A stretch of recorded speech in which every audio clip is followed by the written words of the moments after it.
All right, let's try this now. I think I figured it out. Let me pull it up on my phone here and make sure. We were having some issues with it a second ago. I think I got it figured out. Let me pull this up. Let's pull this up.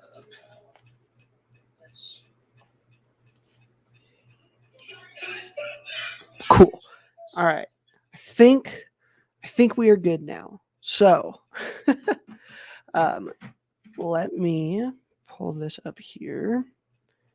I think I've got it.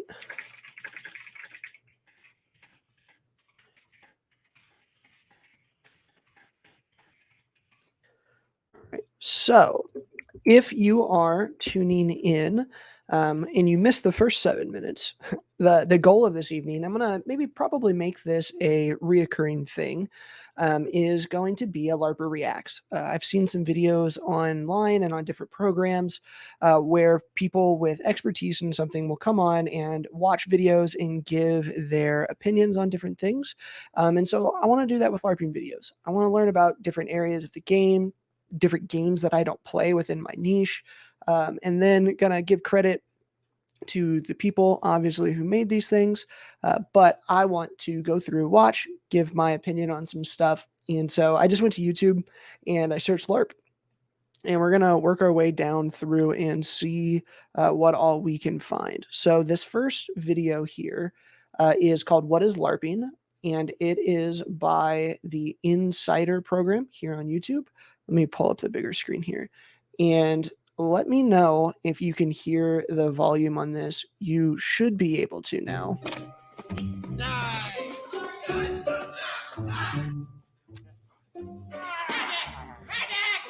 This is LARPing.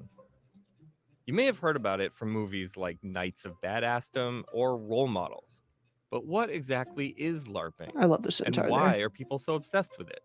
LARP is an acronym, LARP. It stands for live action role playing.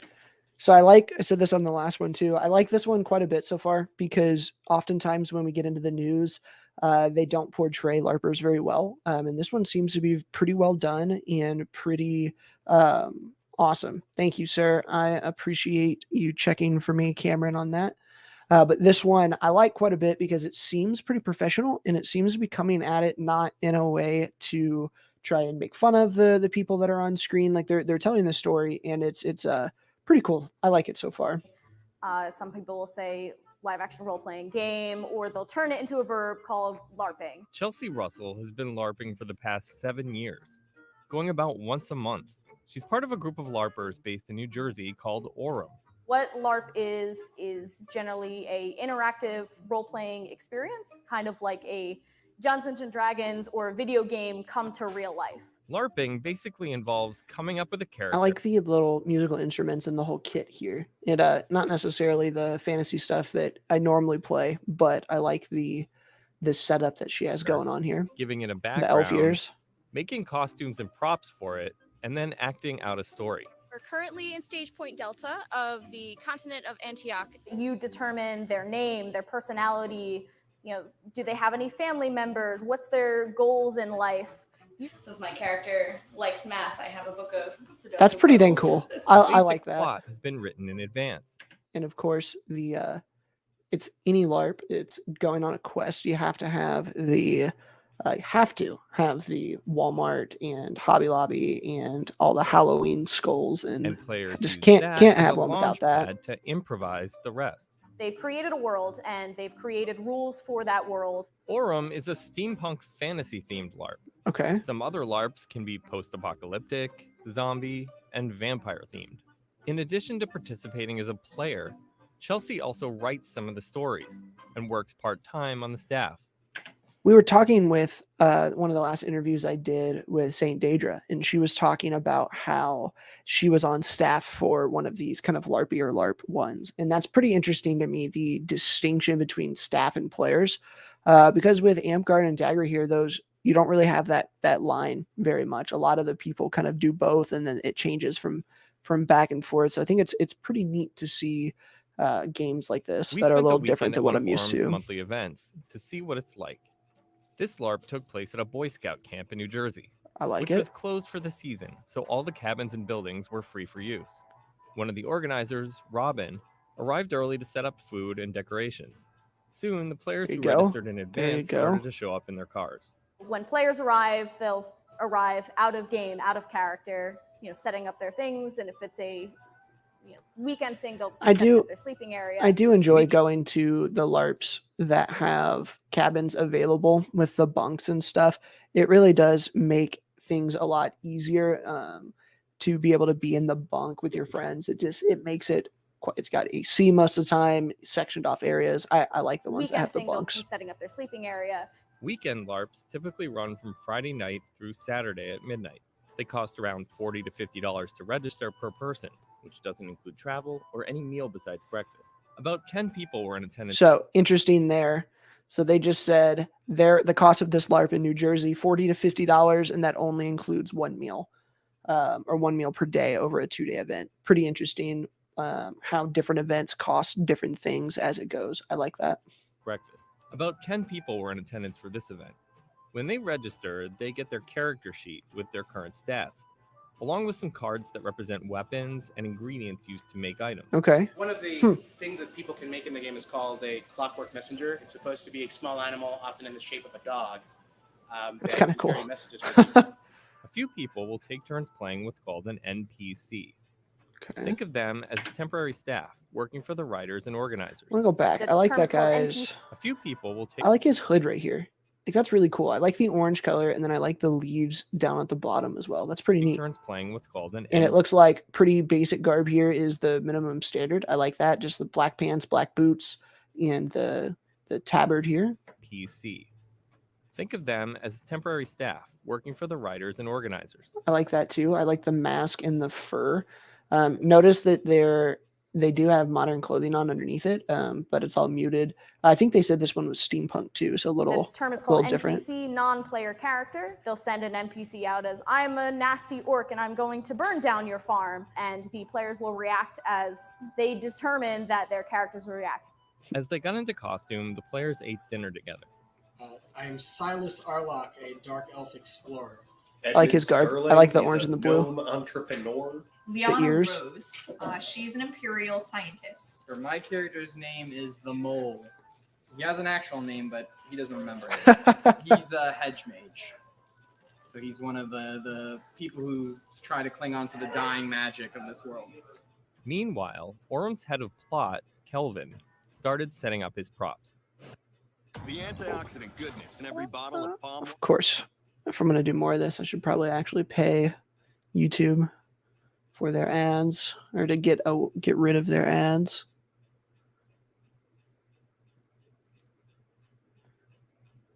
$19.95. Kelvin brought various items, including light up wreaths, I like that. fake plants, stuffed creatures, and lots of fake weapons. Orum is the type of All LARP. right, let's go. Let's take a look at these. So they look kind of boffery, I guess, but there's no pommels. Not quite latex, or at least some of them are latex. What we got here? It's the yarn beard for me. Yeah, I like the yarn beard too, in the ears there. So the weapons look somewhat boffery, some of them, but not quite latex. So that's interesting. Weapons. Orum is a type of LARP called a combat boffer LARP. Combat Okay. boffer LARPs I joked that it didn't look combat boffer LARP, but have an element of physicality to them.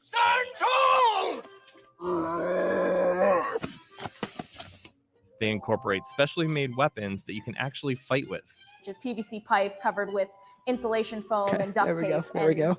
Made in such a way to I like the shovel. represent a sword or an axe or a hammer or what have you. Since it's steampunk themed, there are also guns. We use Nerf guns at this game. That's pretty but cool. I painted this one specifically Yeah, so that's it would sick. scheme a little better, like with coppers and silvers. If you get hit by one of the bullets, it takes real hit points off your character. So it's literally like if you were just shooting someone for fun with a Nerf gun, except now in game, that has a little bit more implication than just getting hit with That a would be Nerf kinda gun. fun. He was just shot. I was just shy. It's a continuous storyline from month to month, so there's a lot to catch up on. Okay. Everyone evacuated this area after the It's like a D&D campaign. Cool. And let's get ready to rock, starting in 15. On Friday night, Chelsea would be playing as an NPC and Marshall. Marshals wear white headbands or hats to distinguish themselves from the players. I'm out of Easy game. enough. I'm not in character. I'm not something to interact with. They're asking you maybe game mechanic questions that like, can I use this skill, or how does this thing work? The marshals will have the notes I for like the that. different encounters or what they're doing. It's almost like on a these D&D tablets. module. Tonight I will be playing a one of the departed spirits that has remained in the abandoned town. My main goal will just to be as spooky and creepy as possible. A couple days after There you go. Halloween, when all of the costume goes on sale, we jokingly refer to as Larper Christmas. So you can go to the stores and get all of your costume needs for cheap. We are I almost actually there, was everybody. the one who mainly wrote the events of tonight. The story started at a basketball court on camp. He's a ghost that is in a bird. I really don't know where everyone else Bernard, find them! went. That's along with the mole. No, he did not find them. The main plot of the weekend is that the characters are trying to reclaim a I really like this dude's garb. That's clean. I like it. town called Stage Point Delta, which had been overrun with orcs several months ago. And it's now inhabited by a number of creatures, including ghosts. You have your ether goggles. Yeah. Yes. I recommend. There's a lot of strange ghosts out there. Okay. Yeah, that's creepy. I don't. This is Bernard. One of which could be put to rest only after burying his bones. Get back from the green menace! Oh! Why don't we bury his bones? Stand your ground! Fortunately, one of the players brought a shovel. Raccoons. The shovel is pretty Raccoons cool. are also a creature you can encounter, and they have specific skills that have been written down. They also were faced with other challenges, like a puzzle they had to solve to clear the way to enter a building. That's neat. First line is Saw Twa Corby's query make. Second line is Downy visage upon thine tree. Once inside, a demon was waiting to do battle. Someone just happened. Just hit my arm, someone throw a theory disruptor at it!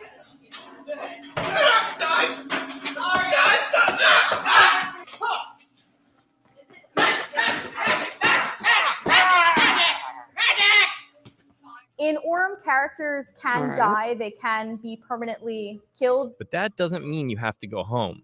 You can jump in as a new character. Or if you're only wounded, you can also be That healed. is something that I miss, or I wish that the Amtgard Dag Bell had more of, was character death and meaningful character death. Because I feel like if you're going to do role play stuff, like this reminds me a lot of Night Quest so far at most Amtgard games. And if you could get it to the, like if you had character death, I think that would make these type of things matter more compared to Amtgard, where you just die a billion times and then keep coming back. healed. Someone can come along and say, I'm applying first aid, and then you would be able to stand back up and you may role play, oh, I've been stabbed through the chest, it hurts, but I'm alive. The game went on until about 3 a.m. Jeez. after patrolling the perimeter to make sure the land was secure.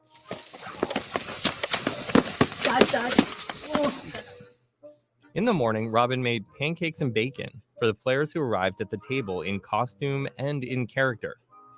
On Saturday, Chelsea became one of the players, and someone else took on the role of Marshall and NPC. It's cool that they let So my usual character is it's cool that they let a the PC or the NPCs play some too. I like that.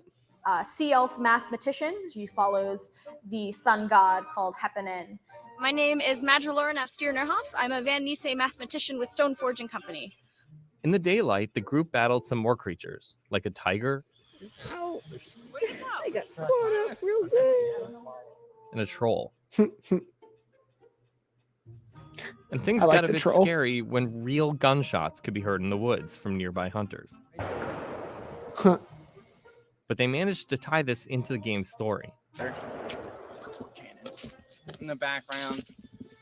Stoneforge is prepping the cannons and getting everything ready. There you go. While I was That's the one filming, way to no do one it. was on their phones taking selfies or posting to Facebook while in character. Tends to break people out of their mindset of playing their character. And once you start playing in character, you generally try not to talk about things that are real world related. You wouldn't talk about, oh, my car broke down. There was also no drinking at this LARP.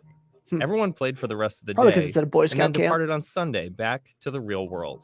My real life job, I am a supervisor at a coffee shop. And then I come here and I play math nerds and ghosts. Many of them will be back next month to continue the story. It's fun to play pretend, and a lot of people, I think that dressing up and playing pretend is childish when it doesn't have to be. The enjoyment you get is creating a story together with people, and I think that's something that a lot of people don't really realize. Yeah, so this one seems more like D&D. I like the character story. I like the idea of reoccurring month-over-month story that the players are going to be invested in. That seems pretty fun. Garb standards seem to be relatively loose, but it is steampunk too, which I thought was neat. So she obviously has more into it, but then some of the other ones were on the lower end, but still looks pretty good. Their monsters seem pretty fun. I like the troll in particular. Look cool. The demon would have been fun to fight too. It looked like. Looked like they had almost a Dystopia and Rising type of system where when you're hitting, you don't necessarily go full force, it didn't look like, but you say specific abilities, which was different. Overall, pretty good. I like the makers of this too, that they did very well on it and portrayed it in a good light, which sometimes it doesn't. So let's see, what else do we want to watch?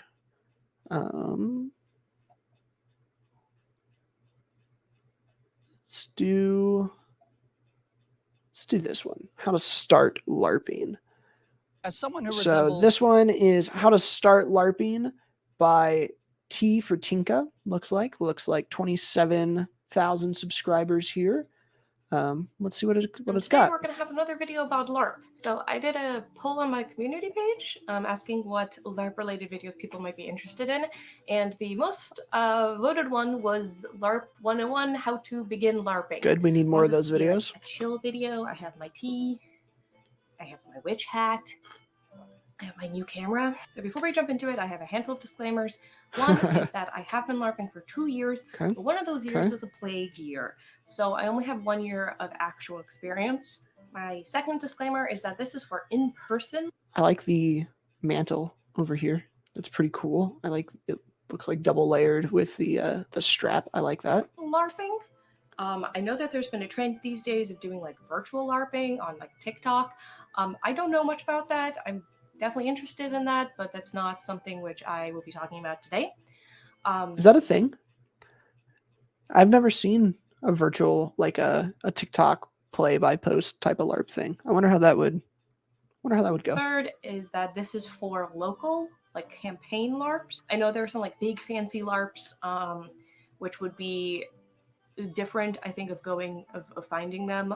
So this is kind of like the casual, you go once a month, once every couple months, and have a continuous story and a continuous character. Part 1 is going to be how to find a LARP. Part 2 is how to prep for your first game. And part 3 is going to be some... I don't know about you guys. Nothing against her here. I always listen to my YouTube videos on like 1.5 just because I hate people, like the normal speed that people talk most of the time is too slow for me. Tips from my But I friends feel like I shouldn't do that if other people are watching with me. who have been LARPing for a little longer than I have. Another one thing I want to say is that I have a friend who's been doing kind of like a LARP 101 series on TikTok. I would highly suggest you check her out. I'll put her information here and in the description. I think her online thing is like Jax in the Box. She's also an amazing singer. Right, so with all of that, let's jump into it. Let's see what we got. Step 1 is going to be finding a LARP. So I got lucky.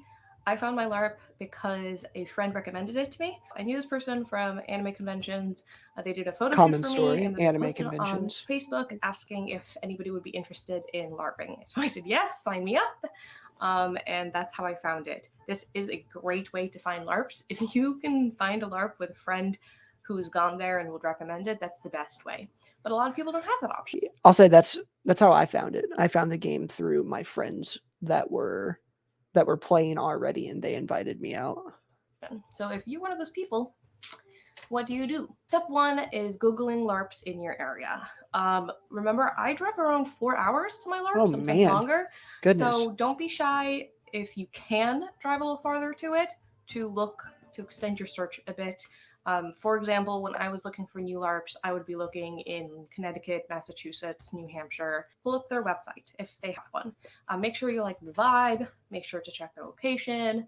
Make sure you like the lore, the genre that it's in.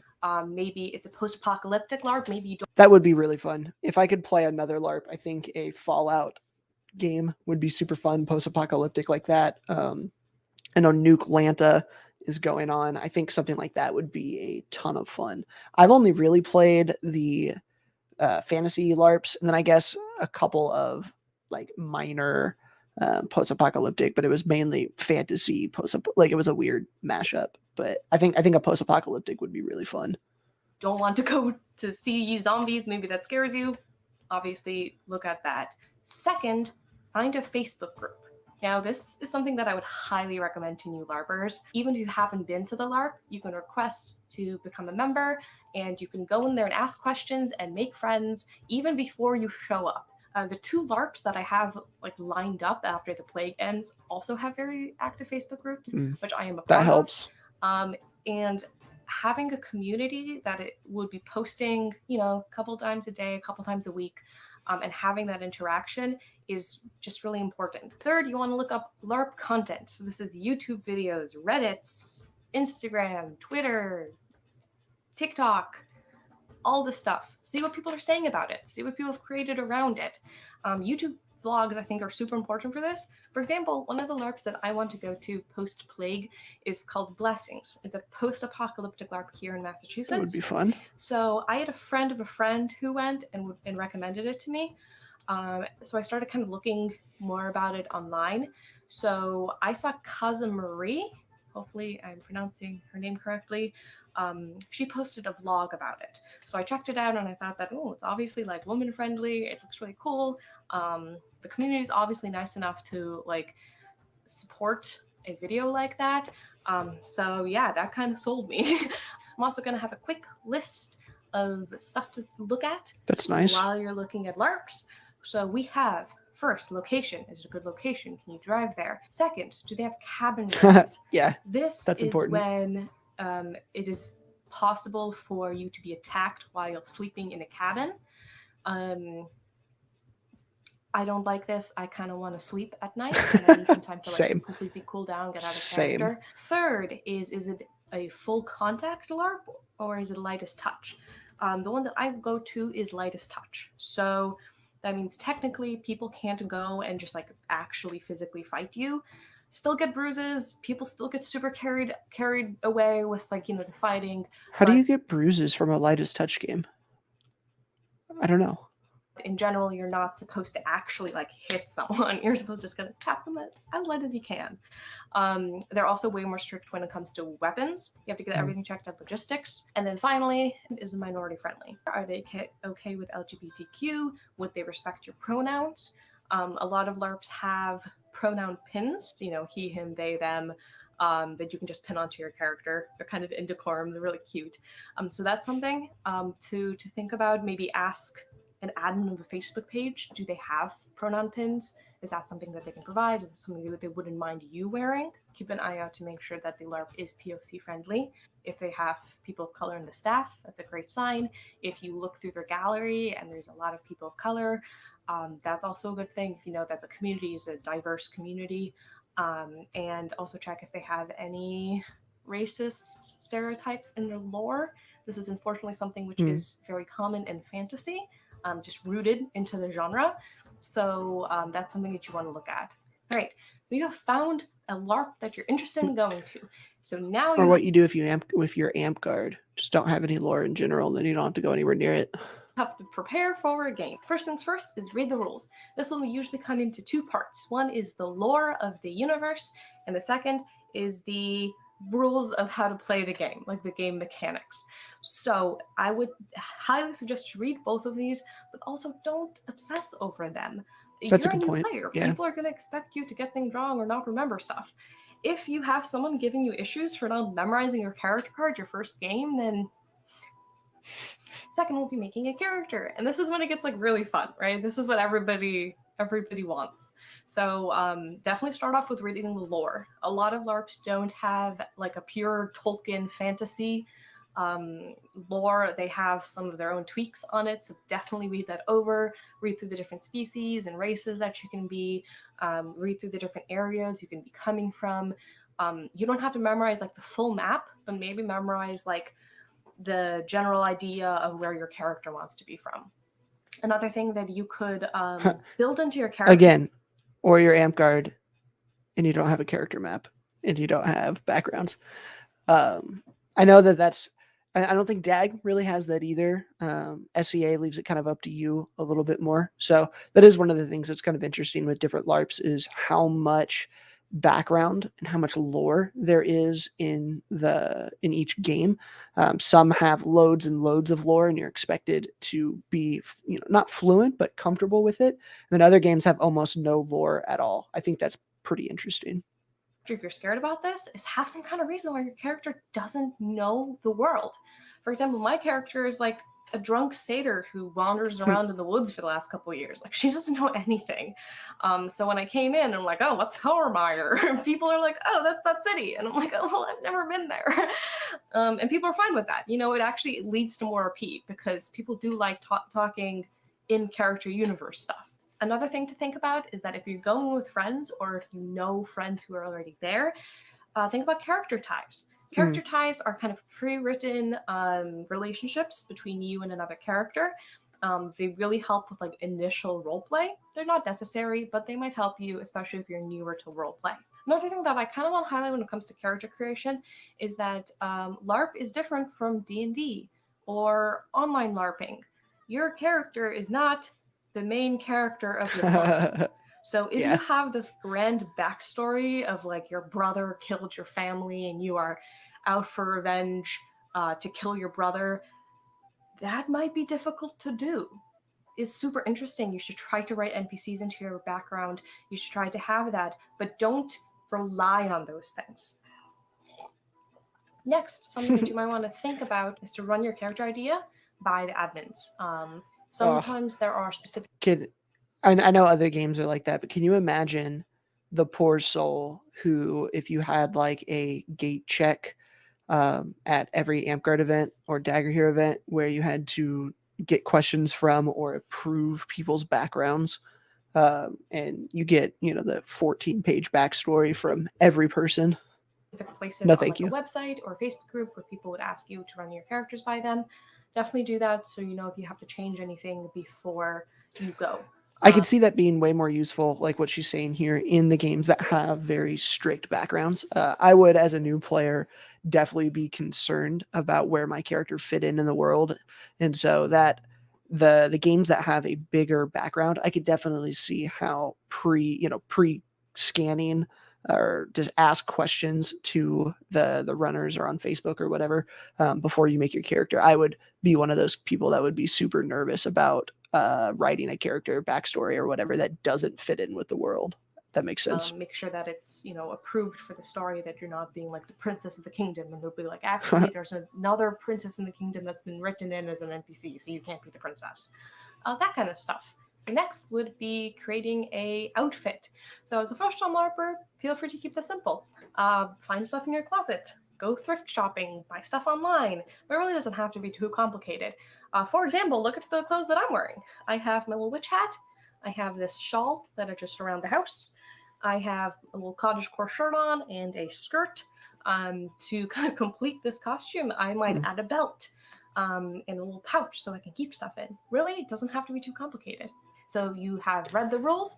I just noticed when it zoomed in there, the creepy little doll just staring right at you. Try not to see it now. It doesn't have to be too complicated. So you have read the rules, you've read the lore, you've created a character. ran them by logistics, and created an outfit. Next step is to pack for your first game. So this varies a lot per game or per weather, but there are a couple basics which I think is a good idea to keep in mind. Socks. I will put a list right here. So first thing first is dress for the weather. If it's going to be very hot, make sure you won't die of heat stroke. It's going to be cold, make sure you have layers. I think a lot of people will tell you that you need good shoes for LARP. You're going to be running around quite a bit. So definitely look for good shoes. During the winter, I just straight up wear hiking boots. Yep. Second is a small pouch. This should be big enough to hold your phone, to hold your character card, and any other kind of necessities that you want to keep on you. I would suggest not to pull out your phone during game, but just for emergencies, I find it very important to keep it on me. Third is water. Even if it's winter, you want That's pretty cool. Go back.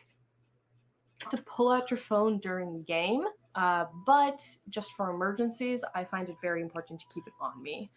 Third, I really like that water bottle. That's really cool. It looks like it's just a normal water bottle, wrapped rope around it, spray painted the top a little bit. That's pretty cool. I really like that. Just making a normal water bottle more decorum like that. That's pretty cool. is water. Even if it's winter, you want to have some kind of water bottle. I have a plastic water bottle that I kind of hook onto my character's belt. Very easy, very simple. There's a place where we can refill it in the main lodge. Next would be snacks. Your game might have food, they might not have food. Either way, you want to have something that you could snack on when you're hungry. I would also suggest to have some kind of caffeinated drink because you'll be exhausted. I never drink energy drinks. Like, never. I don't like Red Bull. I don't like Monster. I drink Red Bull at LARP. Get like a canned coffee drink, get a Red Bull. You will thank me at some point. Other thing you have to pack is sanitary items. Please use deodorant.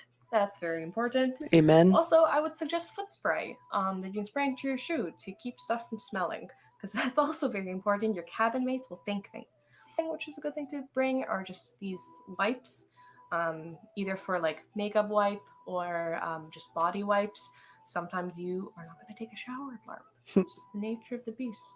But wipes really help to freshen up. And then, of course, toothbrush, toothpaste, moisturizer. Especially if you're wearing makeup, you want to moisturize after taking it off. Just those kind of basic things. Just remember to pack those. Don't be nasty. Finally, I would suggest some painkillers and band-aids. So bring your own band-aids, bring your own painkillers, and be responsible with your own health at LARP. All right, so you're heading to your first LARP. So my first tip on this would be to arrive early. Definitely check on either the Facebook group or the website to see what time you can get there and what time the game starts.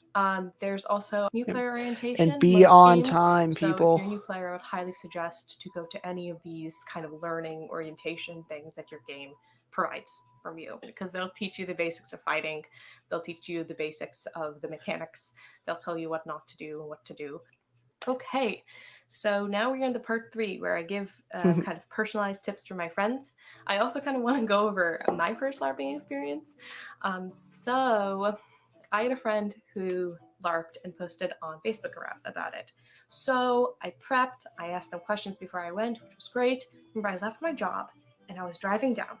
Like an hour and a half into the drive, I hit the worst traffic. So I was alone sitting in traffic. The GPS kept having like the timer of when you're going to arrive just go higher and higher. And I called my mom and I'm like, Mama, what the hell am I doing? Why am I here?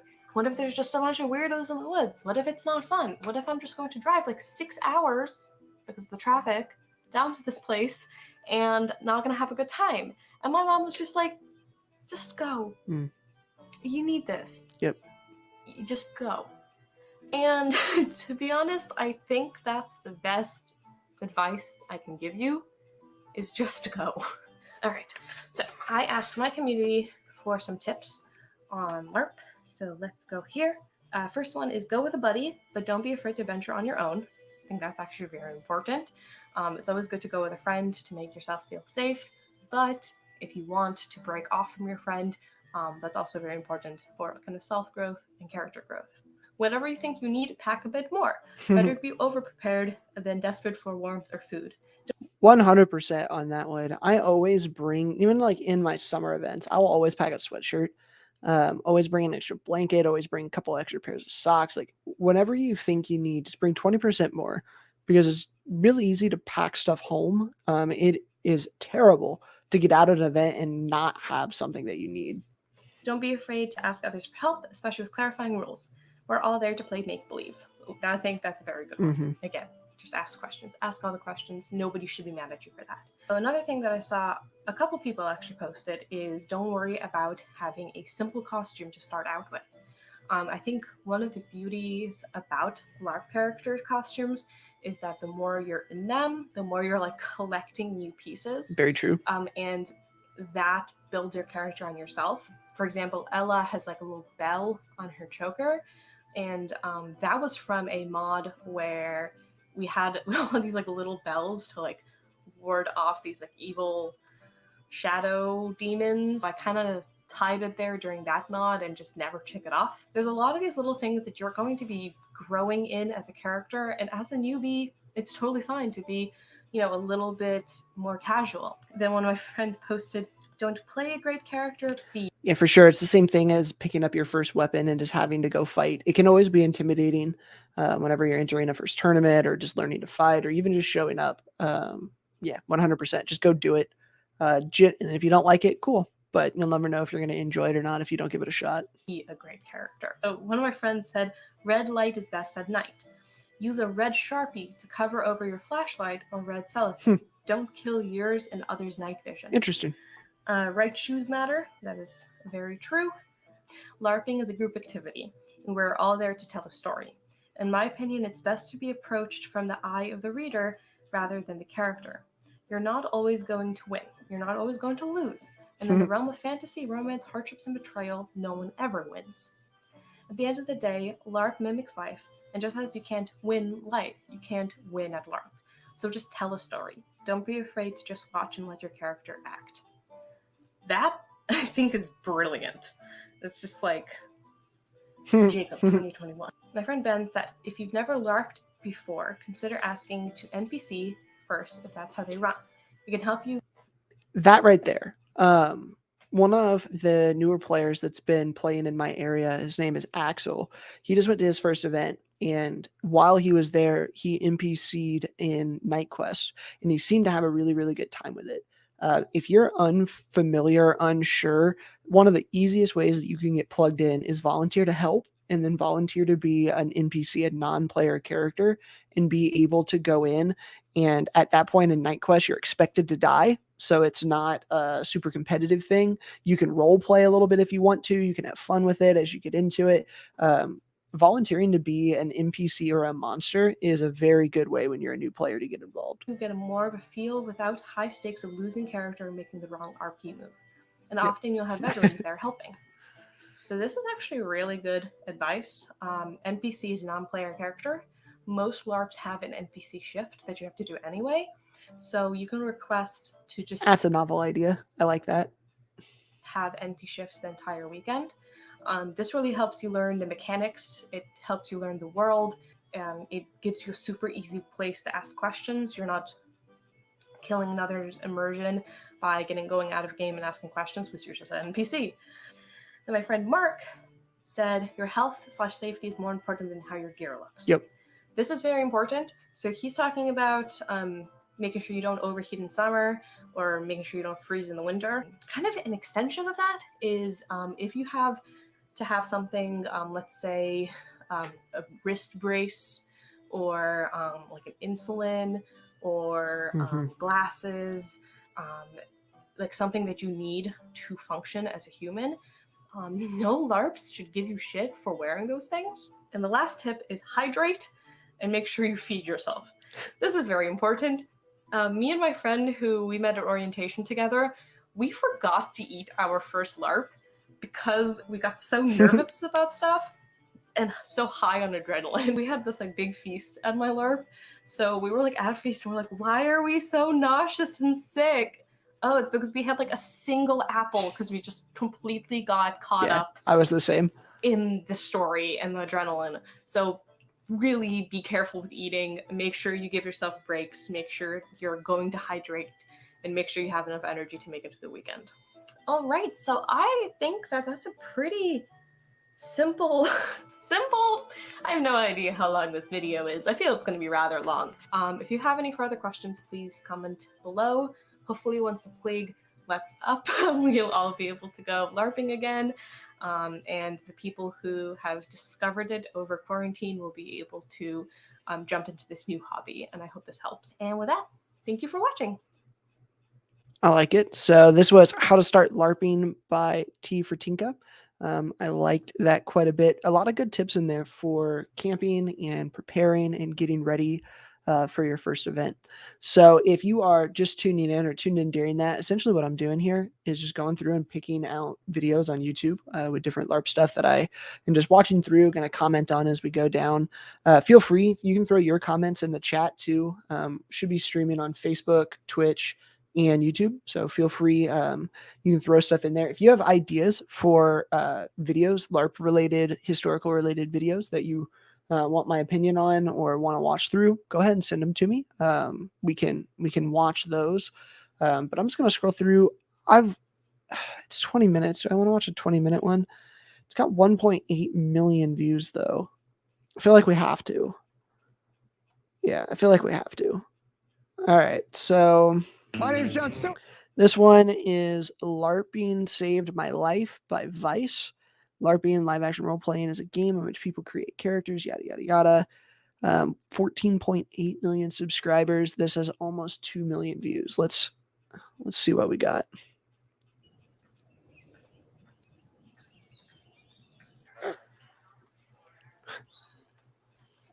I like it already.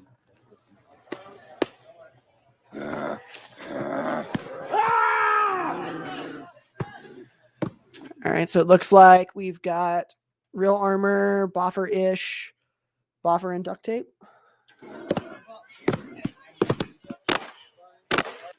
Varying levels of garb so far. All right, boys, tear the flesh off that bone! That's cool. I like his armor here.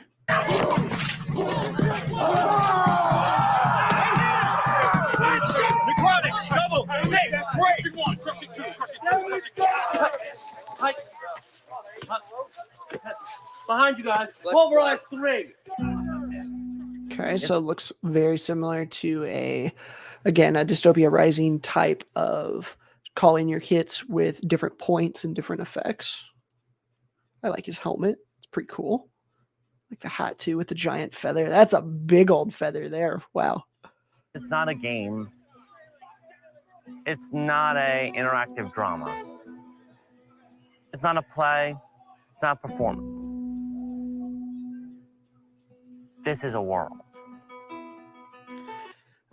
Cameron, if you're still watching, here is your staff master. I told you I couldn't teach you on how to do much there. Here you go. Watch this, dude. LARPing has helped me focus my autism and my Asperger's syndrome. It helps me tremendously because it gives me a single task to focus on.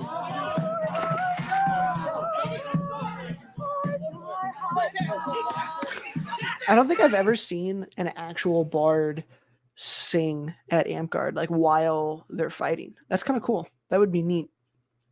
I fought alongside demons. I assisted an angel in combat. I always loved playing the hero. No matter what happened, you would still stand. Parry! This is my world, yeah.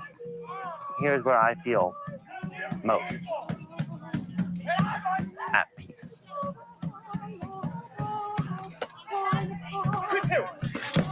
Looks like a bunch of duct tape too. I want to see full speed combat to see how hard they're hitting each other with duct tape.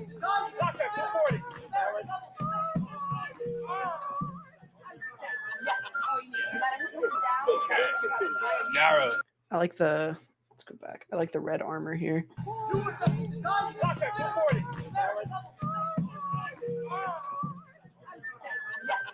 That's neat. It looks like lamb with some leather up here. I like that. It's sharp. I like the fake fur or the rug. It looks Mystic good. Realms is a live-action role-playing organization. There's all kinds of different live-action role-playing focuses. Some are very focused on combat. Looks solid. We happen to be very focused on story and drama and character. We take a lot of time to truly try to become the character, to live as that character. Interesting. So it looked like they had duct tape and boffer, but then also had latex. It's pretty. I don't know how both of those could exist in the same thing with safety standards, like with a specific rule set that would be able to encompass both. Character in that imaginary world. And guns. Bolt, frog. Really makes people feel as if the world is actually a world and not a story. The character I play is Von Warhart. His full birth name is Voniel Tefarinus Solidor.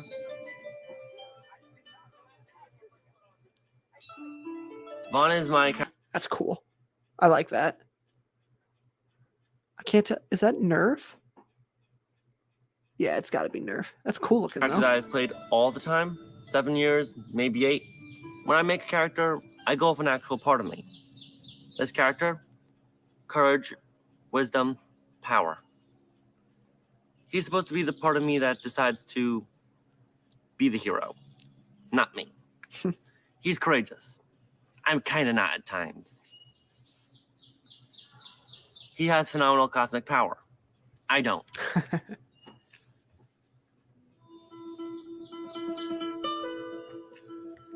I'm not good with my emotions. Both of us. That's the one flaw that carries. I hate that flaw. Really do. It comes from autism. It's a burden. I try to act it out.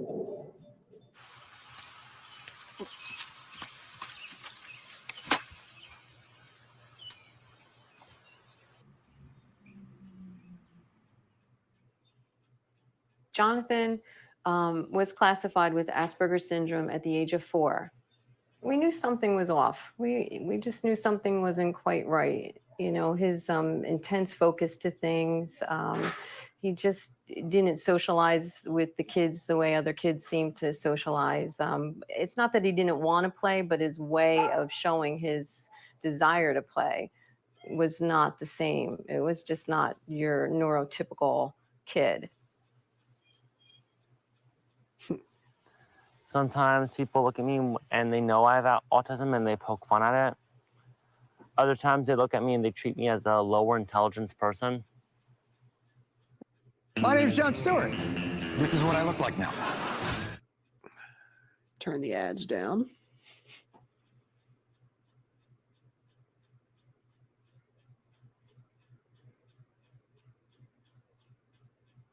Tough with the school districts. It was continuous phone calls. They put him in a small room, no windows, with 2 children on entirely different levels of function. And when they did try to mainstream him, it was overwhelming for him. It was really scary because these kids all knew that he doesn't fit in quite right. It was so awful and so difficult to watch him go through that. And that's when he started talking about suicide. And that was the first time he started talking about suicide ever. And as a parent, to see your kid all of a sudden talk about suicide, it's hard.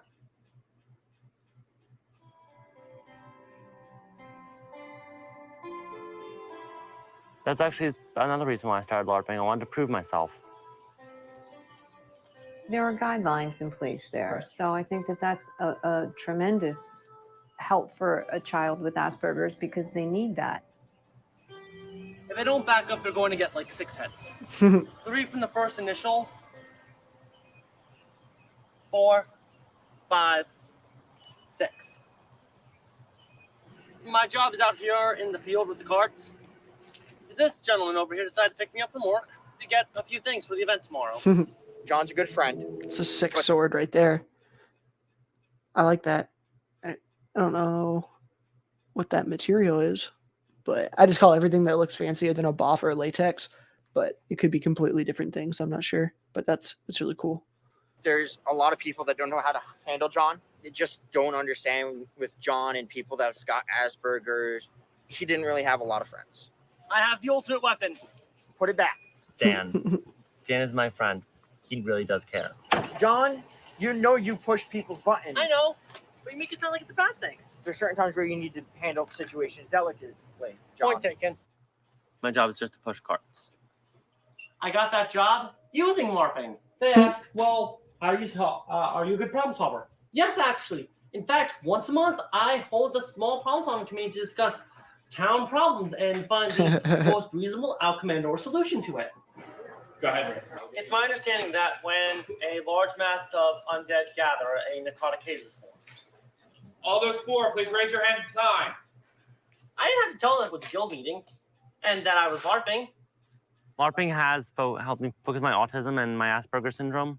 It's taught me social interactions. I was a bit shy, timid, reserved, not many friends. Not shy, not reserved anymore. Still don't have many friends, but that's a work in progress. A game is something that you aim to win. LARPing is not a game. No. When I first got there, people there were actually nice and understanding. I will agree on one hand and disagree on the other. Agree that the community when you jump into LARP generally is one of the more welcoming communities that I've been a part of. As far as LARP is not something that you can win. I think that probably depends on the LARP. I know one of the things that I have the most fun with are the competitive aspects of the games that I play. But I get that other people can have fun in other avenues too. So to each his own. You sometimes only see your LARP parties like once a month. They're really cool people. And you don't want to miss them for the world. Yellow? Yay!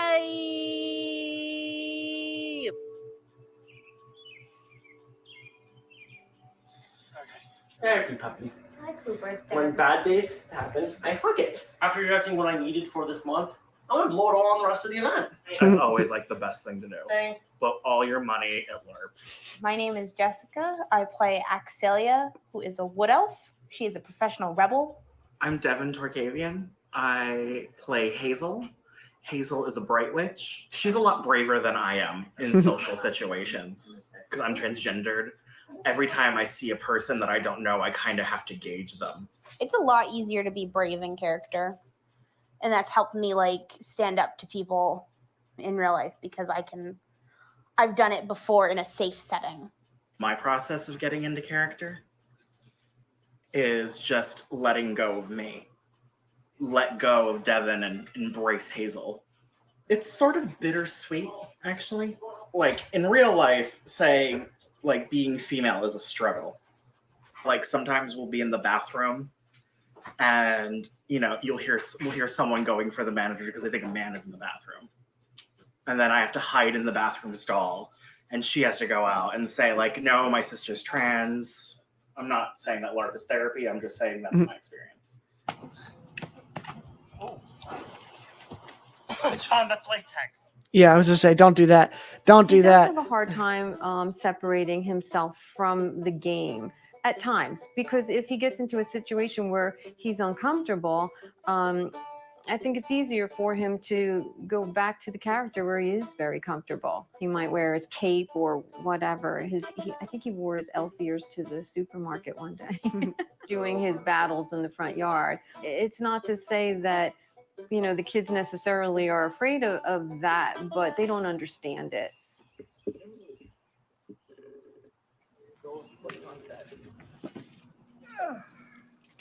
John's first LARP, he had written this giant card. I mean, it was huge. This long letter in rainbow colored pencil about how no one understands him and people treat him not so well, and he knows that, but he doesn't know how to. We were just all crying. Because we know it. We've all been there. So, my name's John Stewart. Time to mute again. Cameron, it looks like I pulled up Facebook on my side, and it looks like it's going all right. It looks it's delayed 30 seconds or so, but it looks like it's okay.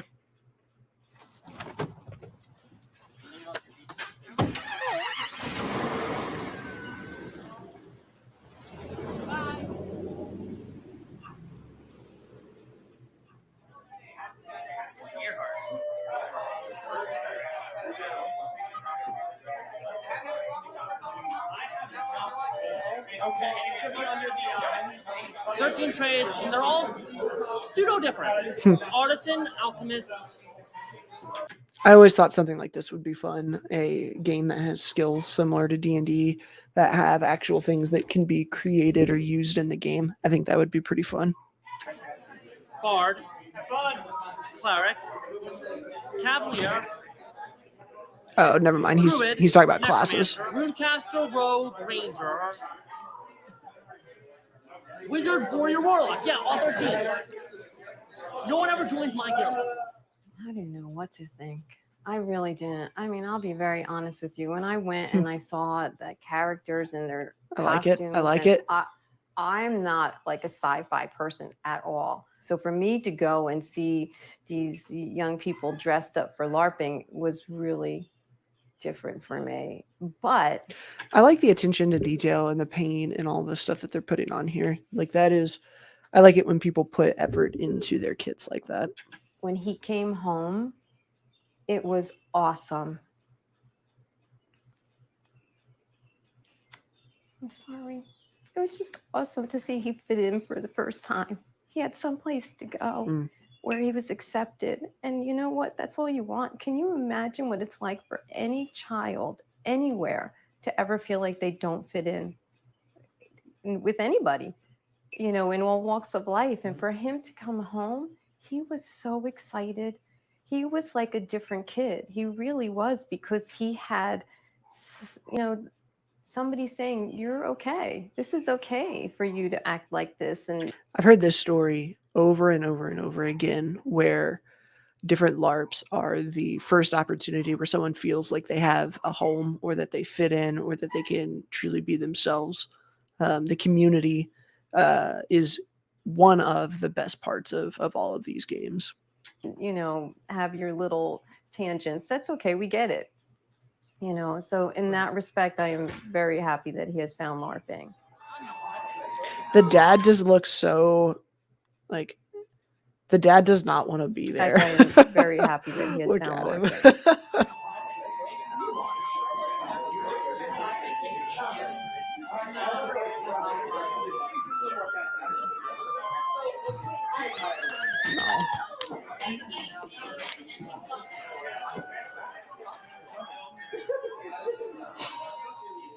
Energy of a greater being, it activates itself, and the runic power then becomes an.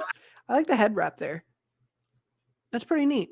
I like that idea of the one-eyed, like with the wrap down. That's pretty cool. Active power. Have you studied LARPing away? Yes. I've actually been doing things that are productive. I'll take the seal. I like that mace right there, that maul, whatever you want to call that two-handed thing right there.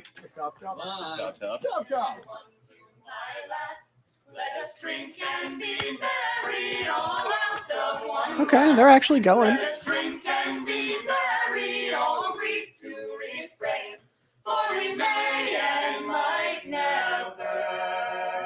It's a cool setup. That like hall right there, that's pretty cool.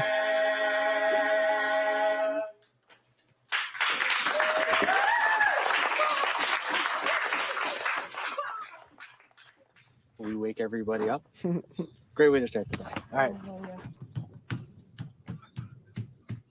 So at the heart of every live action role-playing system is a concept that I have a certain amount of body points. Bolt 1, impact. Let's say I have 8 body. This sword would hit me each time it hits me. I just have to mentally subtract 1 from my 8. So when I get hit 8 times, I'll be at 0 and I'll be incapacitated and have to crawl around, and someone will come up and help me. I invoke the brother sickle. Sickle of earth. Passion. Rage. I conclude this ritual. Mending tap active! By the greater glory of Guildhall, hear my plea. Mend 1, regain 1 structure. By the greater glory of Guildhall, hear my plea. Mend 1, regain 1 structure. Thanks, son. For the greater glory of Guild, I command plea. Mend 18, regain 18 structure, shield fixed. Artisan, my job's stressful some days. Mend this, mend that. Come over here. Vaughn, like don't it. die. Make sure everyone else knows that this is up. Without me, they're screwed. Necessity.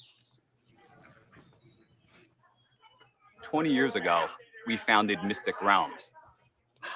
Cool.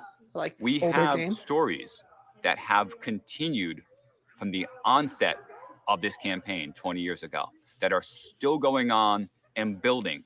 This is a very important ceremony to the elves. Elves decided to adopt the cultural tattoos that we now all wear.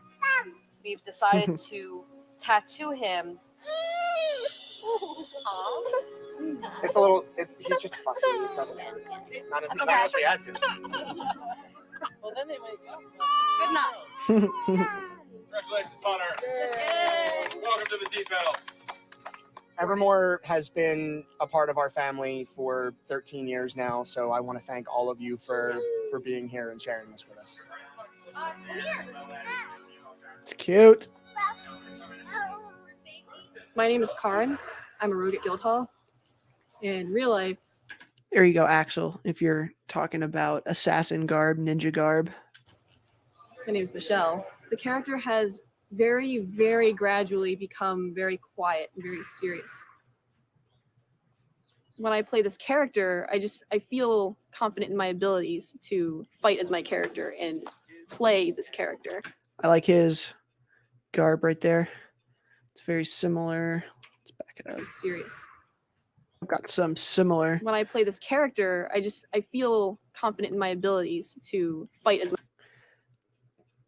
Okay, so it's half and half. That's pretty neat. That's the Kingdom of Heaven style garb with the crosses. I like that. my character and play this character. As a rogue, you have to run a lot and do a lot of things. So I started to actually like go to the gym and get in better shape. A lot of That is an undervalued part of our game is how much these games push people to get healthier in their real lives so that they can do better in these games. I think that's something that we don't appreciate enough. the things that I'm wearing are custom made. It is expensive. I'm not going to lie, Karin. If you get cornered, just pull that out. It's actually not. I'm Hunter. I like the horns. Also known as Cob Cob. Cob Cob is just going to say Cob Cob. And that's what Cob Cob does. Cob Cob. Cob Cob. Cob Cob. Cob Cob. Cob Cob. There's times where I'm out in the normal world and I'm like, I really wish I could do this thing, and then I realize, damn it, Vaughn. Vaughn will go up to the person that John has been trying to flirt with the entire weekend, and he will outright ask her out. I keep the other me in check. Our program here at Mystic Realms, we really stress real life skills like organizational skills, writing skills, leadership skills, social skills. I have been playing Mystic Realms for 8 years. All of my characters represent a different aspect of myself, negative or positive. I have to say my first two characters, I aspire to be like them. I like that giant Then I hat. made my wizard, which just epitomizes things I can't stand about people. I see what I do and don't like about them, and I can reflect that to myself and see how much I do like myself and other things I want to work on. It's like having two parts of the same person in the same area, but unable to interact with each other. And it's like having one of them decide to break the fourth wall, grab the other one by the neck and say, I need your help. Like now. You like us to die today. Disintegrate. Reach in there.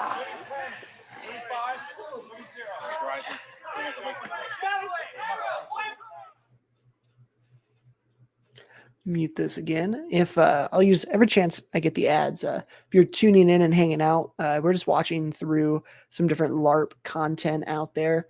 Feel free to throw some links in the chat if you have anything you want to watch on here. Feel free to comment on here. We should be on Facebook, YouTube, and Twitch, but this is the first night doing this, so who knows? We had some technical difficulties earlier. I'll check it out once we're finished and see if it all worked out. Fumble. They're strapped. They're strapped. stand to see. We're a tradesman family, striving forevermore, not knowing what's in store. Guildhall will never die. So what happened to He likes to Evermore? think he's cooler than that. Giles, can you get me the chocolate? You guys want more? Go on. If I eat more, I will go vomit. Watch a spirit eat a s'more. It's amazing. I like that. Let's go back.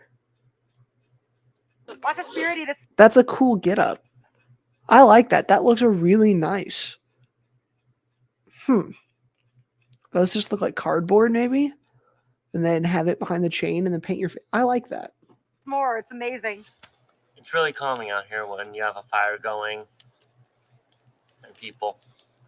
I am making an army of animatronic Sweet. Thank you, Duo. Appreciate you, man. Creatures that, after a certain amount of hits are registered on it, it will just deactivate. How do you plan on doing that? This is a lifelong goal. This is the end of the road goal. This is if this gets done, then it will just be me and my army of animatronic creatures. This is actually a bigger dream. Instead of having, oh, okay, this weekend there's an event. No. I purchased this whole place, make it into a little kingdom, and set the creatures loose there. And people can come year-round to do stuff. The LARP will last all the time. People can come and go as they wish. And I will be the puppet master. I don't really understand why so many people I know, object to the right? That's concept of LARPing. that's Think what people are just beginning. That's what I'm doing too, Cameron. Everything I see, it's like, ooh, I like that garb idea. Ooh, that's a cool weapon. Ooh, I like that. To scratch the surface on what LARPing can do for people. I think it would be really sad if he didn't have LARPing. He'd be very lonely. I try not to think about that. I think that was the first thing that the dad had said. We are 20 minutes into the video, and the dad has finally spoken. For people. I think it would be really sad if he didn't have LARPing. He'd be very lonely. I try not to think about that. I could choose that, and then I'd have money and resources available to me for only the year, or I could not choose that and be here with people. Deep down inside, I think Jonathan feels that the character is a great reflection of who he is because he would be a protector. And I think that that's one of the main I love the expression right there. Elements of Vaughn is that he's protector and he's a hero. To my friends, thank you for accepting me and letting me to belong here. You guys have accepted me as one of your family. And for that, I am eternally grateful. Signed, yours truly, Banyal Tefaranis Solidor. That's me. Humans are social creatures by nature.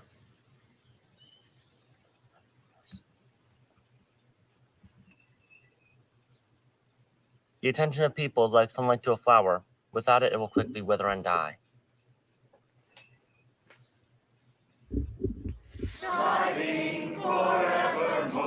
I like that. That was pretty good. So that one was LARPing Saved My Life by Vice here on their YouTube channel. Pretty interesting that it's almost 2 million views for that. That was pretty good. I like that. The production quality was pretty good. This one definitely showed some more of the, I don't know, like nerdier side of some of the other ones. It was more of the things that a lot of people could look down on in the game, but they did it in a way that was very uplifting and positive, especially for the main guy here. So I like that. It was pretty cool. I want to see, I'm interested, see what ranks for Amp-Guard. So number one on Amp-Guard for me is an open weapons tournament for Winner's Edge. Okay, how long is 36? I don't want to watch 36 minutes. Choosing a class in Amp-Guard Melee. That's not too bad. We might watch that. Don't particularly want to watch a sword video. It's 8,000 views though. What is Amp-Guard? Ooh, this could be fun. Amp Guard classes by difficulty. Yeah, we'll do that one. That sounds pretty fun. Welcome to Larp. So this is ranked Amp Guard classes by difficulty by Lark Academia on YouTube. 516 subscribers with almost 400 views. So let's see what we got with this one. Damia, and today we are going to go over the most difficult classes in Amp Guard. And All right, let's see. Hold on. Before we do this. All right, so my most difficult classes, I would put Druid, Wizard. No. Druid, Bard, Wizard.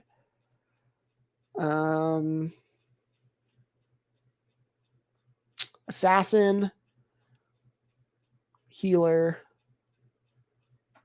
Archer. Archer might be higher just because the skill needed for archery is not as common as some of the other ones. I think at the very bottom, I would put like Monk, and then Scout and Barbar would be at my bottom, and then I would probably put the casters up at the top. I wonder. Throw yours in the list if you're or throw your list in the chat. Let me see how close we get to this. And this is because of the mechanics of the class, getting it down correctly, how it interacts with the game and whatnot. Again, player skill can make things different. There's a reason why we have Paragons, but we will get into it right now. Now, the first most difficult class to actually play in... If it's anything but Druid, I'm going to be disappointed. Druid just has so many things that it can do in so many different play styles and so many different ways to be good. Amp Guard and to play to a decent level is the Bard. Now, if... I'm okay with Bard. Bard isn't my number one, but Bard is very difficult because it's casting and fighting at the same time, and that can be difficult. I am shocked, but not upset with Bard being number one. You are wondering, why is the Bard so difficult? Definitely check out our class by level guides on Bard, because, oh God, Bards. I would say Druid or Bard first. Yeah. Oh, me too, dude. Leveling is hell. Your whole class is geared around being 6th level, making it work, and putting forth a bunch of effort while knowing every certain circumstance, while being able to preemptively counter with every song, and also having all your spells be kind of in the command school. So you have to know everyone else, their classes, their immunities. Again, an offensive caster is going to be innately more difficult than a defensive caster, because a defensive caster is reactionary after something has happened. So for example, I lost an arm. Oh, I just need to go to a healer. Someone heals me.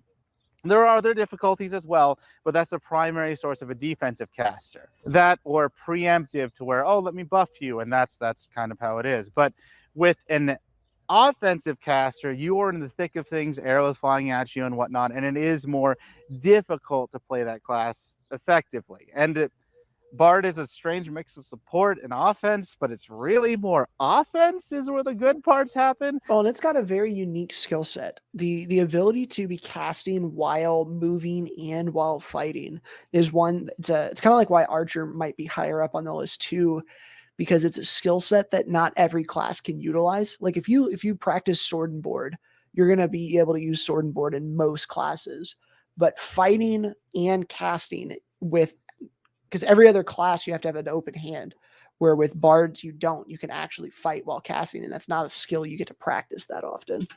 And if you go with the support, you only need to spend a few points. You don't need to spend a ton. So it's like a confusing mix. It confuses people. It's not designed to do anything other than instantly be 6th level. So if you play a bard, and then hopefully after the whole pandemic thing, you just got 6th level, and then you can play as it was intended, because it was not intended to really be played before then. So Bard is a interesting class that's a mix of everything, along with being a spellcaster. So it's very hard to figure out how to play. In addition, your support is not just a buff, it's I'm interacting with other classes and who needs it, etc., what to do. It's a whole jumble bag of just difficulty that there is a reason why not many people play bards. Mm-hmm.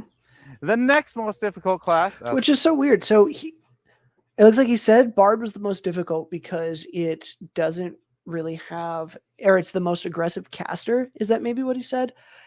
I feel like not knowing if you want to go support Bard or offensive Bard isn't what makes Bard difficult.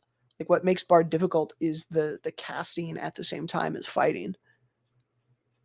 Let's see what he has next. As I've said, is the other offensive caster, like purely Wizard. offensive, which is the wizard. Now, why is a wizard difficult? Aside from casting and dodging arrows and everything, you have to know the entire game before you can start playing. Then you might be like, what? That doesn't seem right. Well, it kind of is. You see, if a barbarian is charging at you and you reach down into your spell ball pouch, what spell ball should you pull out, or should you use a verbal? Too late, you're dead. So you need to have known that right away before I even got to the start of that sentence. You need to know something. You'd be like, shove, and then you have to get it off while someone is charging you, which I don't know if you've had experience with this, but when you're sitting casting a spell on someone, no pressure, it's much easier than casting a 3-line spell when someone is charging you and trying to kill you. So Duo says, I ran single short wizard build pretty much all the time. No board, but somewhat alike. Yeah, very true. The single sword wizards, especially with someone who knows what they're doing and are competent, can clog up even good fighters. And then being able to, like Cads will talk about TPing himself in as a wizard to be able to get behind and just use the sword to block as he goes to blow up people. Single stick wizard, especially the battle mage wizards, is definitely viable. Oh, you also have to gauge that distance usually. And while this does apply to Bard, this is more unique to Wizard, where you have more options. You have more versatilities. You don't have armor. You don't have a shield. You don't have anything to keep you alive. You just have like maybe a dagger. Maybe if you're forging a short sword, and then you can be like, well, I got a short sword versus someone with a pole or a sword board, and we're also taught in Amtgard that means you can fight them, which is not true in a class battle game. Do not fight them as a wizard, so you have to overcome your innate nature to go and fight people with a short sword.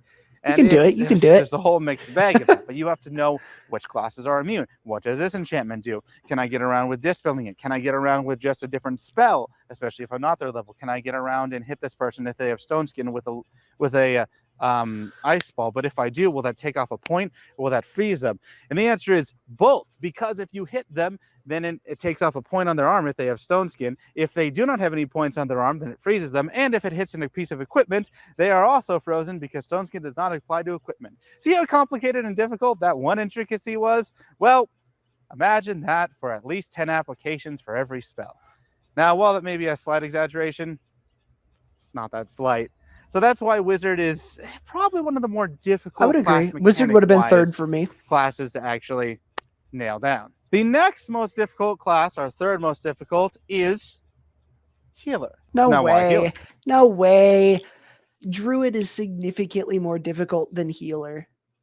If he has Druid like towards the bottom. Well, Healer is a bit more on the front lines usually than our other magic class. And of course, magic classes, they're innately a bit more difficult, since you have to know the entirety of the game, schools, how they interact, your spells, etc., which are generally more than other classes. It's just how it is.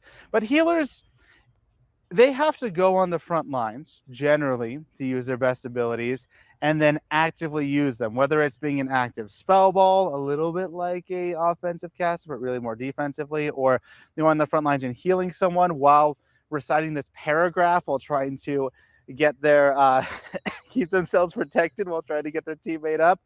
There's a lot to Healer, and there's a lot of different options that you can take. It's more open-ended and not. I don't know, man. I am not a good caster. Like, I am not very good at any of the casting in our game, but I'm a decent healer. So like I instantly feel like healers can't be that difficult to play if I can play one like relatively well. I can't play Druid.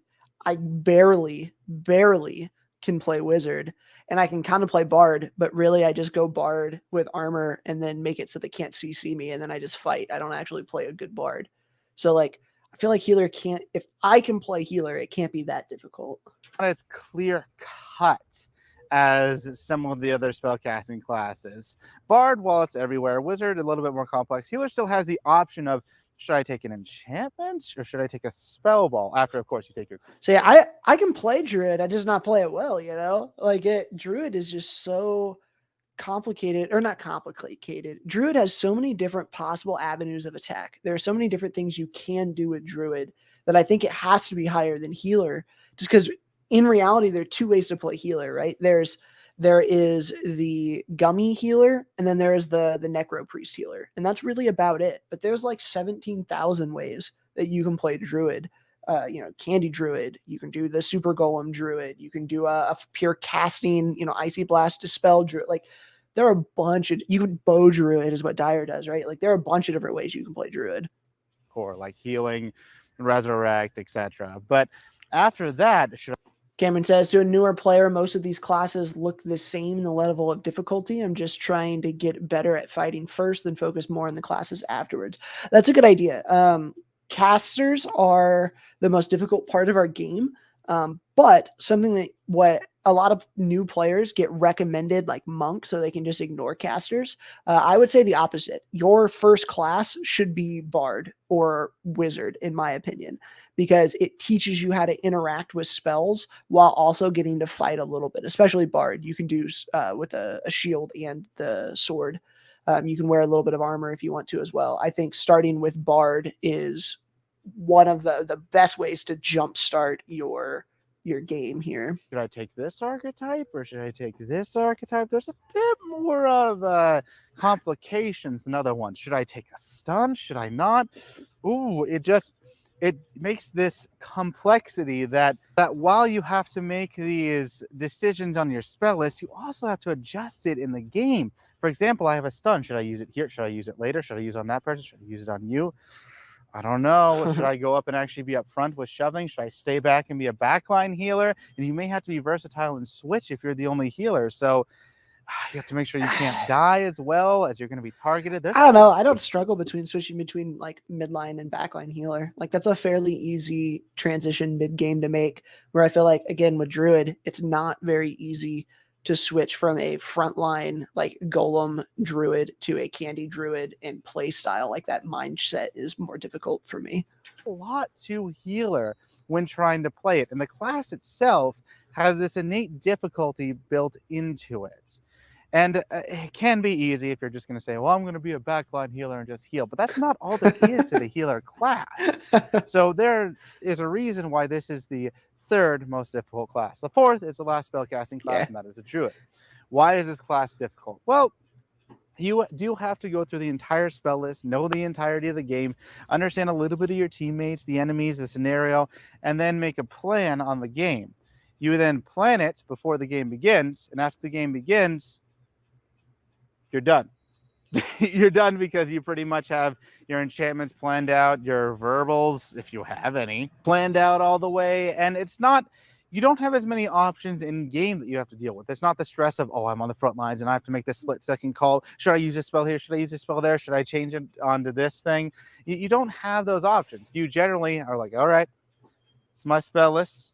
I have an enchantment based class. So before anything happens, I can do my enchantments. All right, my enchantments are done. All right, now I can play. What'll I do? Well, either I'll sit back, I might go and fight, or I might shoot. Yeah, that's pretty good. And very rarely do you have a druid go and take it to an extreme length where it's like, yeah, I have some heat weapons, I have some force bolts, as well as entangles and ice balls, as well as heal, and I have also a bunch of enchantments. It's what you rarely have that in a druid. Most of the time they I disagree. So that before the game has started, everything is figured out, which is nice, but it detracts from the difficulty that, let's say, a healer would have. Now that we are done with the magic classes, my friends, we need to get to All of the them- martial classes. Again, all of the magic classes are more difficult. The easiest magic class is more difficult than the most difficult melee class. I love it. and magic classes are innately a little bit more difficult because they have to know the entire game, make a spell list, etc. But for the martial classes, there is still quite a bit of difficulty. In fact, there are two martial classes that stand out above the. All right, let's see. Two martial classes. I'm going to guess archer, potentially warrior, just because you have to track all the armor points. Rest. You could kind of consider them the same, but I'm going to put them in a different order to make it a little bit more difficult for players. Don't say and pally, that is anti-pally. that the scout is before the assassin. They're very close to the same. I don't know, man. I would have put scout further down, but that's just me. The reason why the scout is a bit more difficult than the assassin is because a lot of the assassin's abilities are very selfish and very It's true. ingrained into them. For example, do you understand what it means to be in the shadows? If you do understand the mechanics of blink and shadow step, then you, my friend, basically understand an assassin. You understand when to use them. While it is still a little bit tricky at times, and figuring out how you want to use them offensively, defensively, to get around with mobility, etc., to live, whatever, you still at the same time as an assassin are innately using it as yourself. These are very easy to get back as per lives. I mean, you have 2 per life for both of them. Your poison is infinite. And it's more of like I go and I attack, but I have a lot of abilities and I still have quite a bit of forethought to be put into it. The scouts, well, Scout has a bit more going on with the entire battlefield. This, I guess, especially now with whatever they made, whatever it was, rechargeable in this last one. I would still say assassins have to be more like aware of their surroundings, maybe, where Scout is more in your face, just fight them, but they're pretty close. I get having them ranked so closely. magic, 1 per refresh, not per life, 1 per refresh. You have to know when to do that, which spell you want, which enchantment you want to dispel. If you want to use it now, if they're trying to bait you out, it's like, oh, that's a golem, we need to dispel that. It's like, oh, you dispelled my golem. Okay, golem, flame blade, stone skin. Wait, what? It's like, yes, we baited you on that. So the scout has to have a little bit more complexity. They have to work with their team. For example, tracking, they might have to be in the back in order to track in a person who's being teleported in. There's a lot more to this class mechanically that you have to keep in, as well as how they affect the entire battlefield. So Scout is definitely more difficult than the Assassin in order to play. The next on our list is the Monk. Now, strangely enough, while I didn't make it a higher tier in the beginner class, obviously, you would think that, well, maybe a different class would be before Monk, since it would be, if you watched our previous video, the extra to the beginner classes of the top 3. Just check out that video to get a much more cohesive explanation. The Monk does have quite a bit of difficulty ingrained into it. While an assassin is a bit more difficult because you are presented with more options, and a monk gives you the I don't care about verbal magic, it's a soft lie, because you then have to learn a little bit about, like, haha, I have a single sword and I'm going to kill you, wizard. I've hit your weapon. I'm immune. Haha, you're dead. And then the wizard hits you with a sword and like, you're dead. Wait, what? What?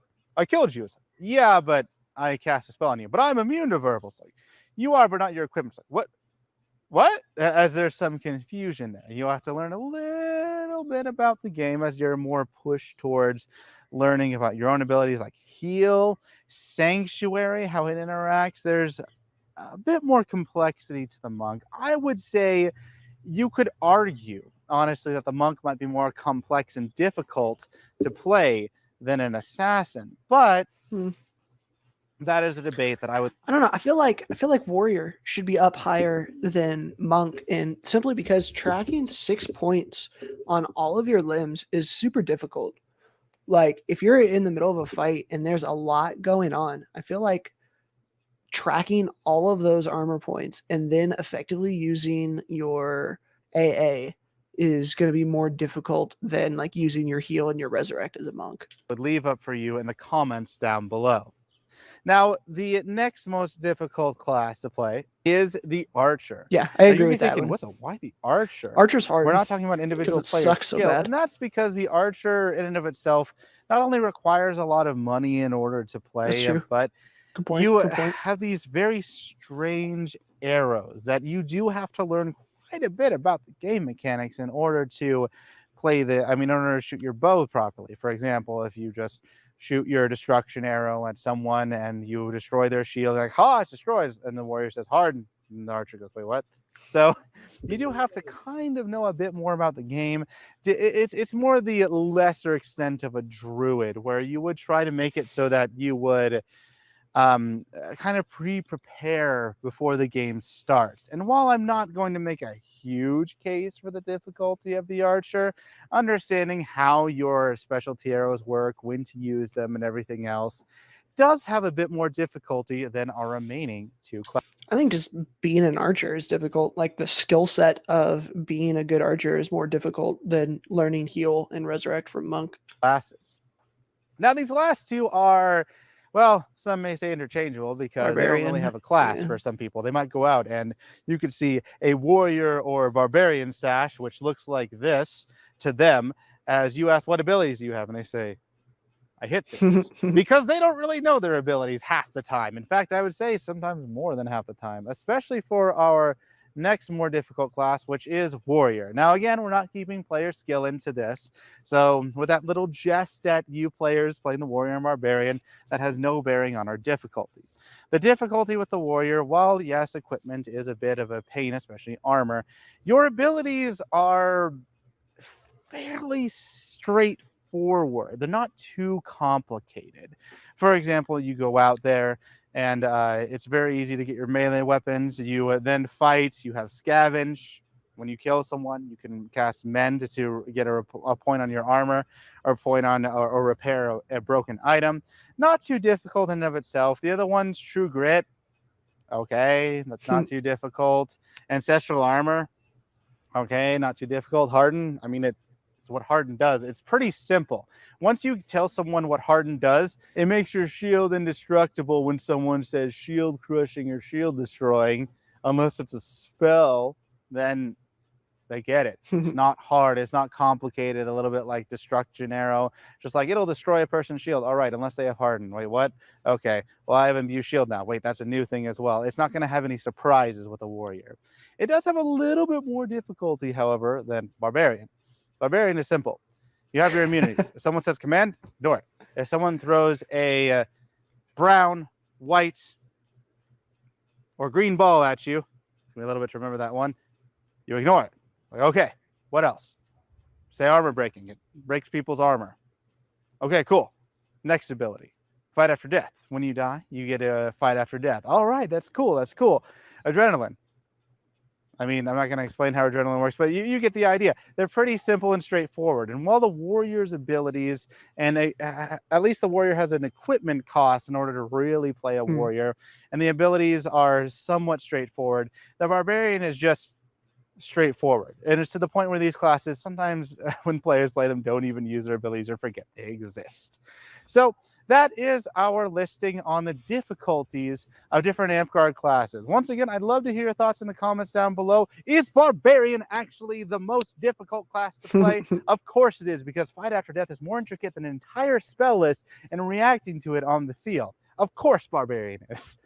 No, I'm just kidding. But yeah, leave a comment down below, and don't forget to like and subscribe so that you can stay informed whenever we upload a new video, and so that you can keep LARPing. Ooh, let's go back. I like that. I like that guy. That was Lark Academia with the ranked Amp-Guard classes by difficulty. Pretty interesting. Cool video idea. Cool concept. I like that. So he's got a few comments here. I'll have to come in here in a little bit. I like that. It's a cool concept. So with that, I am going to go ahead and sign off for the evening. We went through, I don't know, probably six videos, 4 videos, something like that. Gonna try and start doing this more regularly. The goal is to bring on another guest with me, so you don't just listen to me the whole time, and then kind of rotate out who that is week to week. Maybe do it on Fridays or every other Friday, something like that. Cameron says he goes through the breakdown of classes and spells individually. He's good. Yeah, I've seen those before. I like his videos. He's a very helpful and informative YouTuber. Thanks for stopping in, Duo. If you want one of these times, you should come on with me. Throw some garb on, and just react to different videos with me, because I want to get other people on here, and then I'm gonna throw these up on YouTube as well independently. But appreciate you coming on, dude, and hanging out for a little bit. I do plan on coming up for the FC Bridge Wars practice here in the next few weeks, whenever that is going to end up being. So if you head out there, I'll see you then. X has your garb right now. Lol. Talk to Dave. He'll get you set up. but yeah, I want to start doing these every so often so I can. I just think this is fun. Go through and see different LARPs and promote different channels that I like. Gonna be fun. So appreciate everybody hanging out with me for the evening and dealing with the technical difficulties at the beginning. I will see y'all later.